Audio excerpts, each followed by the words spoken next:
Nancy Pelosi साहिबा समेत top के अमेरिकन ऑफिशियल्स की मुलाकात दलाई लामा साहब के साथ हुई और इससे मुलाकात के बाद जब मीडिया के सामने आई ये American officials including Nancy Pelosi, तो उन्होंने बड़ी बड़ी बातें की जी, बड़ी बड़ी बातें दलाई लामा के हवाले से और चाइना के हवाले से की। नैन्सी पेलोसी ने कहा, थोड़ी सी जज्बाती हो गई गालिबन वो, उन्होंने कहा कि दलाई लामा तो मोहब्बत की मूरत है, दलाई लामा तो प्यार का सागर है, दलाई लामा की तो लेगेसी हमेशा रहेगी, लेकिन शी जिनपिंग तुम्हें कोई भी याद नहीं रखेगा, तुम्हें किसी चीज़ का कोई क्रेडिट नहीं मिलेगा। अच्छा, ये याद रखिए कि ये जो सारा भाषणबाजी और ये जो कुछ भी हो रहा है ना, इंडिया की सॉइल पे हो रहा है। ये याद रखिएगा, इंडिया की सॉइल पे हो रहा है और ये जो भी ताम झाम सजा है ये हिमाचल प्रदेश के अंदर सजा है। आउटलुक इंडिया उन्होंने रिपोर्ट किया है कि president of China you will be gone, US lawmakers after meet with Dalai Lama in Himachal over Tibet policy bill. थोड़ा सा जैसे एनर्जी आ गई हो जैसे कि उनके अंदर, अमेरिकन पॉलिसी मेकर्स के अंदर दलाई लामा से मुलाकात के बाद ऐसी बातें उन्होंने की। ये ज़रा उनके एग्जैक्ट वर्ड्स देखिए नैन्सी पेलोसी के। His holiness Dalai Lama with his message of knowledge, tradition, compassion, purity of soul and love, क्या क्या अलकाबात उन्होंने दिए, कमाल कर दिया नहीं। His message of knowledge, tradition, compassion, purity of soul and love will live a long time and his legacy will live forever। हमेशा हमेशा इनकी लेगेसी रहेगी, हमेशा, मतलब वो 100 साल 200 साल की क्या बात है, हमेशा रहेगी इनकी legacy. But you, the president of China, you will be gone and nobody will give you credit for anything। तुम्हें तो कोई पूछेगा भी नहीं, तुम्हें तो भुला दिया जाएगा, you will be gone। ये ज़रा पेलोसी साहिबा के ज़रा आप रिएक्शन देखिए, किस तरह की बातें उन्होंने की हैं दलाई लामा से मुलाकात करने के बाद। And also understand this, His Holiness the Dalai Lama, with his message of knowledge and tradition and compassion and purity of soul and love, he will live a long time and his legacy will live forever. But to you, President of China, you'll be gone and nobody will give you credit for anything. So in that spirit now the Dalai Lama would not approve of my saying that. When I criticize the Chinese government, he says, let's pray for Nancy to rid her of her negative attitudes. But I hope he will indulge me today to say that change is on the way. As our colleagues have said, hope springs from faith, and the faith of the Tibetan people in the goodness of others is what is going to make all the difference. And then we can say freely in Lhasa and every other place, Tashi Delay. Thank you all very much. God bless Tibet and God bless America. अच्छा देखें, ये Americans का पुराना वतीरा है। इनका जब किसी में काम पड़ता है ना, तो ये उसकी तारीफ में ज़मीन आसमान मिला देते हैं। ये पिक्चर देखिए आप, ये पिक्चर देखिए, पता है ये कौन है? ये रोनाल्ड रेगन साहब है, अमेरिका के प्रेसिडेंट थे ये 80s के अंदर। और ये जिनसे मिल रहे हैं, पता है वो कौन है? अफ़गान मुजाहिदीन। और इन लोगों में वो भी लोग शामिल हैं जिन्होंने बाद में चलकर अफ़गान तालिबान की जो मूवमेंट थी उसकी बुनियाद डाली, वो लोग भी शामिल हैं। अब यहाँ पर इनके साथ जब ये बैठ रहे थे ना, तो अमेरिकन मीडिया इनको होली मैन ऑफ गॉड कहता था, ये मुजाहिदीन को होली मैन ऑफ गॉड कहता था। यही लोग जब अफ़गान तालिबान की मूवमेंट उन्होंने अपने मुल्क के अंदर बनाई, अपने मुल्क के अंदर, तो ईविल बन गए, सबसे बड़े शैतान बन गए। इनका मीडिया क्या क्या लिखने लगा। तो ये अमेरिका का वतीरा है, जब इनका किसी में काम पड़ता है ना, तो ये उसकी शान में ज़मीन आसमान मिला देते हैं। अब मिसाल के तौर पर देखिए, ये जो आंग सान सू की है म्यांमार वाली, आजकल किसी को याद भी नहीं है ना अमेरिका के अंदर, लेकिन 90s के अंदर इतना ज़्यादा इनको प्रमोट किया गया था कि इनको नोबेल प्राइज़ दिलवाया गया था, पीस का नोबेल प्राइज़, पीस का। ये वही बंदी है जिसके नेतृत्व में, जिसकी लीडरशिप के अंदर रोहिंग्या के साथ इतना बड़ा गैर इंसानी सलूक किया गया था। ये उनको जस्टिफाई करती रही कि नहीं ठीक हो रहा है, सारा कुछ ठीक हो रहा है। इनको 90s के अंदर 1991 में जब इनके ऊपर अमेरिकन आशीर्वाद इनको हासिल था, तो नोबेल पीस प्राइज़ डेमोक्रेसी के लिए दिया गया।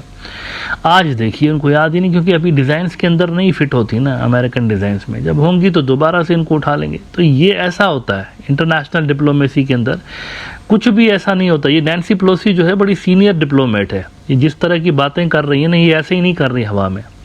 जब कोई काम होता है ना, या जब किसी का रोल बन रहा होता है ना अमेरिका के डिज़ाइंस के अंदर, तो फिर अमेरिकन उसके लिए इस तरह की बातें करते रहते हैं। अच्छा, चाइनीज़ ने रिएक्ट किया है इस पर, और चाइनीज़ ने, उनकी जो फॉरेन मिनिस्ट्री है, उन्होंने कहा ये जो दलाई लामा है ये कोई रिलीजियस फिगर है ही नहीं, ये पॉलिटिशियन है, ये पॉलिटिशियन है, इसका एक रोल है चाइना के अंदर सेपरेटिस्ट जो तंजीमें हैं उनको बढ़ावा देने में इनका रोल है, और ये बाहर बैठे हुए हैं, इनकी जो एग्जाइल है वो भी पॉलिटिकल है। और तिब्बत के हवाले से उन्होंने अमेरिका को वार्निंग देते हुए कहा है कि तिब्बत हमारा, ये उसको जीजांग कहते हैं वैसे तिब्बत को, चाइनीज तिब्बत नहीं कहते। तो उन्होंने अमेरिकन ऑफिशियल्स को कहा है कि जीजांग के हवाले से आप इस तरह की ऊटपटांग हरकतें करने से बात रहिए। बल्कि ये जरा देखिए, मैं आपको एक इंटरेस्टिंग चीज़ दिखाना चाहता हूँ। बहुत सारे लोग उछल रहे थे ना इंडियन मीडिया के अंदर, देख रहा हूँ अर्नब गोस्वामी भी है तो दीगर भी हैं, वो उछल रहे हैं ऐसे ही, कुछ पता होता नहीं, ऐसे ही बस मैटर का पता नहीं होता इनको, हिस्ट्री क्या है, प्रेजेंटली क्या सिचुएशन है, कुछ भी नहीं, ऐसे ही बस फुदक रहे हैं। ये ज़रा देखिए, अमेरिका की ऑफिशियल गवर्नमेंट की वेबसाइट है, उसके अंदर देखिए क्या लिखा है।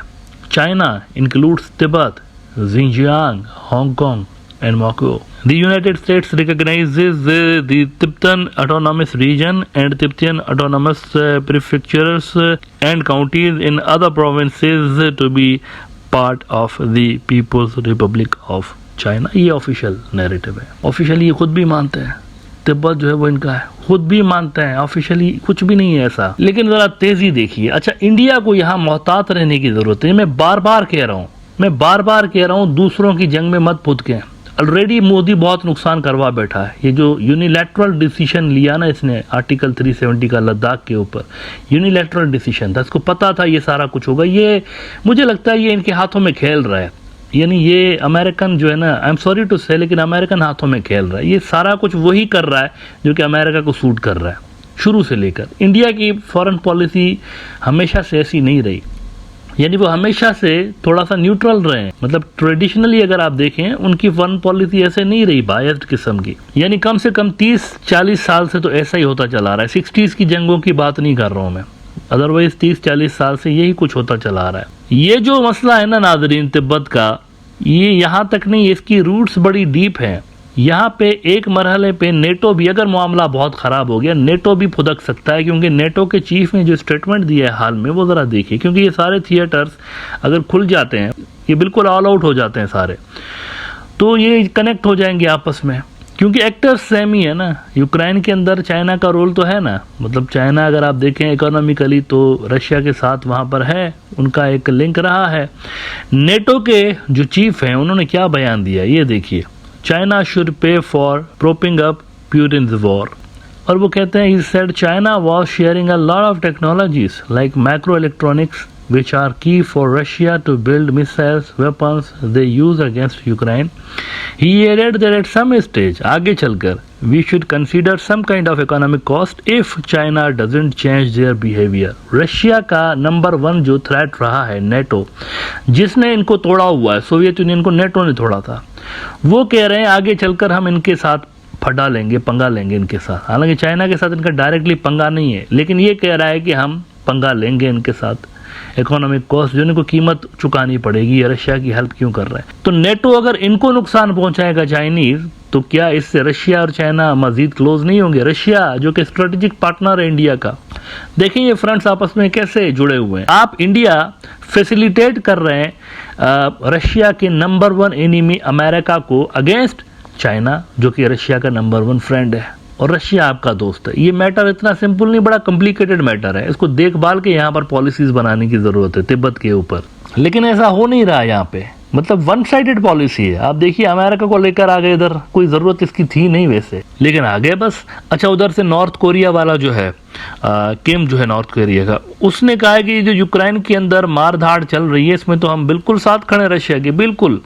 बीबीसी ने कहा है कि Kim backs Ukraine invasion as Putin visits North Korea. Putin ने इसको बड़े बड़े वैसे गिफ्ट भी दिए अच्छे, एक तो उनको चाय का सेट दिया है, टी पॉट, और प्यूटिन ने उसको एक डैगर भी दिया, और प्यूटिन ने एक लग्जरी कार भी दी है इसको, किम को। बड़ी प्यार मोहब्बत की बातें दोनों की। प्यूटिन गया ना उधर, अभी नॉर्थ कोरिया के अंदर मौजूद है, गालिबन ये वेपन्स लेंगे उनसे भी, नॉर्थ कोरिया वालों से। नॉर्थ कोरिया बिल्कुल चाइना के जोन ऑफ इन्फ्लुएंस में है, पहले ये सोवियत यूनियन के जोन ऑफ इन्फ्लुएंस में थे नॉर्थ कोरिया वाले, लेकिन फिर ये होता है कि खौरशोव साहब जब आए थे वहाँ पर, ख्रुश्चेव ने बड़ा गंद मचाया था सोवियत यूनियन के अंदर। अगर आप देखेंगे उनकी पॉलिसीज डिस्टेलिनाइजेशन वाली जो थी, उन्होंने नॉर्थ कोरिया को भी दूर कर दिया था सोवियत यूनियन से। तो तब से लेकर नॉर्थ कोरिया चेयरमैन माओ के यूँ समझिए कि जोन ऑफ इन्फ्लुएंस में आया, और चाइना के साथ इनकी उस जमाने से लेकर स्ट्रेटेजिक पार्टनरशिप्स हैं। बहुत जमाना हो गया इस चीज़ को।